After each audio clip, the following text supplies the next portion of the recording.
Welcome to the end. There was a girl that was a mystery to us all. She was more interested in books than the real world, and her father never let her out of his sight. I missed all this. Let's be young and dumb just for tonight. Done.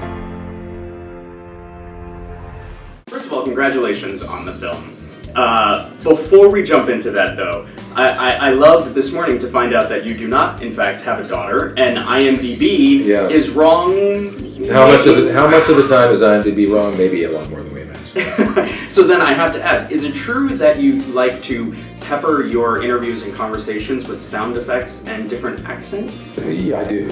Feel free to do that. But that was a comment from an article 25 years ago. Wow. I don't know how a person goes on to IMDb and goes, cut that.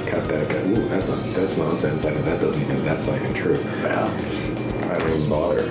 I really think people put it up there so that journalists can come in and be like, so, I understand you like turtles. Let's talk about turtles. And then it not be true and we look like the fool. And the idea that you can go on one little site and actually know something about somebody's... Yeah. It's a little insane. Please. You strike me as a guy who does have a few secrets. Tell me I'm wrong.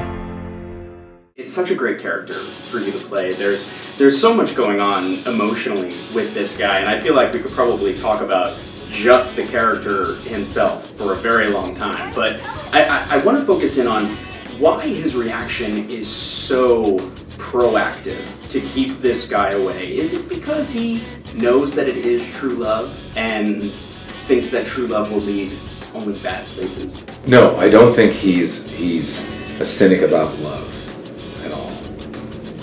I think it's driven by several things. Probably the thing that he doesn't realize most of all is it's driven by fear, and that fear is rooted in some fundamental understanding that when she falls in love, he'll have to say goodbye, he'll have to give her up. And he'll have to give up that, on some level, that relationship he has with her. And he's not ready to do that because he's already lost a child. And his professional expectations for her have been transplanted from the child that died onto her. And as the perfect child, she absorbed that wish of his and made it her own. And there may be a certain amount of guilt there, right, for him, that he's wrestling with. Some of you live in fear, having been proved that the thing to which you've dedicated your life, saving people and controlling outcomes, is not something that you actually have control over all the time. So the things that are still within your grasp, like a child, you hang on to in ways that smother the child. So that's what was appealing in terms of playing, right? And Sean Festi, the director, is, as I think I mentioned, so sensitive and sensible to these things. What about your future plans? I don't need much. Just a nice girl to come home to. But you're not home. That's quite a performance you put on at dinner. You're mad. Maybe it's because I'm getting older. I remember when I only saw the perspective of the kid.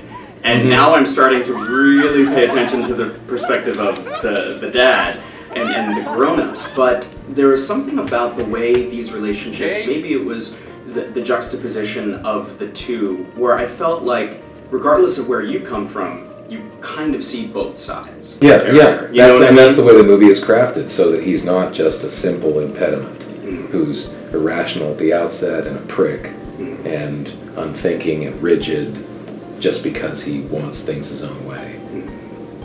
He wants her to be happy, and he wants her to survive, and he wants her to avoid making mistakes. And but it's very subjective about what a mistake might be.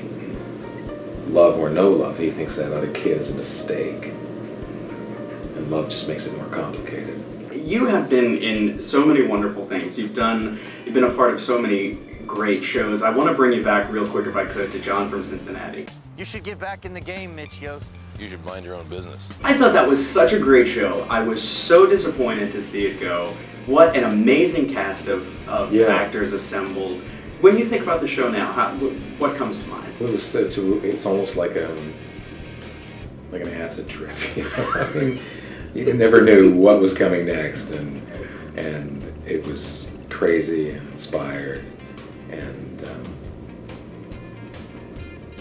really challenging and endlessly strange. Yeah. Did you ever find out by the end what the full story was with? No. his I character? remember Milch saying, "Listen, for us really to understand what it's about, there have to be 100 episodes." Yeah. I'm And then, sure he knew, but I couldn't begin to form what he was after. You think you can't make mistakes, but the choices you make could get yourself and everyone under your command killed. But I believe in you, Jim. clearly there are a lot of purists or Star Trek fans who are not on board with JJ's vision. But I'm wondering what's kind of been the most thoughtful criticism you've heard or read about this new kind of incarnation? I don't really read reviews, and I try to spend as little time online poring over how people respond as I possibly can. Yeah. I just don't. I started caring about that stuff. It's not that I don't care. It's just that if I started listening to it or paying attention to it, the day would disappear. Right. And I just don't need that part of my brain occupied in that way. I got enough to think about.